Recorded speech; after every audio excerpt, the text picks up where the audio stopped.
عشرہ ذوالحجہ، ماہ ذوالحجہ حرمت والے مہینوں میں سے ایک ہے۔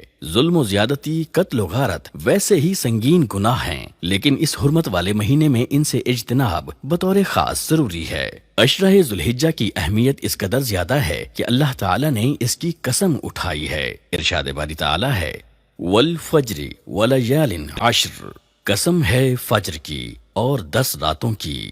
سیدنا جابر بن عبداللہ رضی اللہ عنہ سے روایت ہے، رسول اللہ صلی اللہ علیہ وسلم نے فرمایا، افضل ایام الدنیا ایام العشر، دنیا کے افضل ایام ذوالحجہ کے ابتدائی 10 دن ہیں۔ ان دنوں میں کیے گئے نیک اعمال باقی سال بھر کے دنوں کی نسبت اللہ تعالیٰ کے ہاں سب سے بڑھ کر پسندیدہ ہیں۔ اس عشرہ میں یوم عرفہ کے حوالے سے ام المؤمنین سیدہ عائشہ رضی اللہ عنہا فرماتی ہیں کہ پیارے رسول صلی اللہ علیہ وآلہ وسلم نے فرمایا، اللہ عز و جل عرفہ کے دن سے زیادہ کسی اور دن بندوں کو آگ سے آزاد نہیں کرتا۔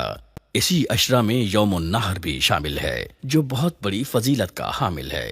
رسول رحمت صلی اللہ علیہ وآلہ وسلم نے فرمایا، اعظم الایام عند اللہ یوم النحر، اللہ تبارک و تعالی کے ہاں سب سے عظمت والا دن یوم النحر یعنی 10 ذی الحج عید الاضحیٰ کا دن ہے۔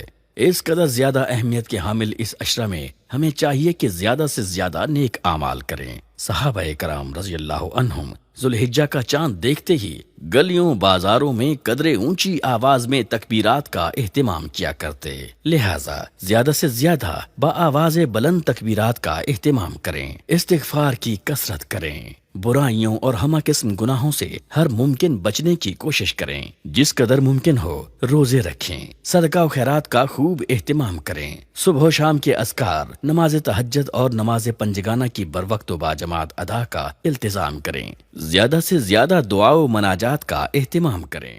اللہ اکبر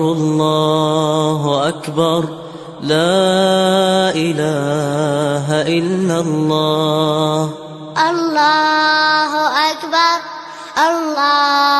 اکبر وللہ الحمد، اللہ اکبر کبیرا والحمد للہ کثیرا وسبحان اللہ بکرة وأصیلا۔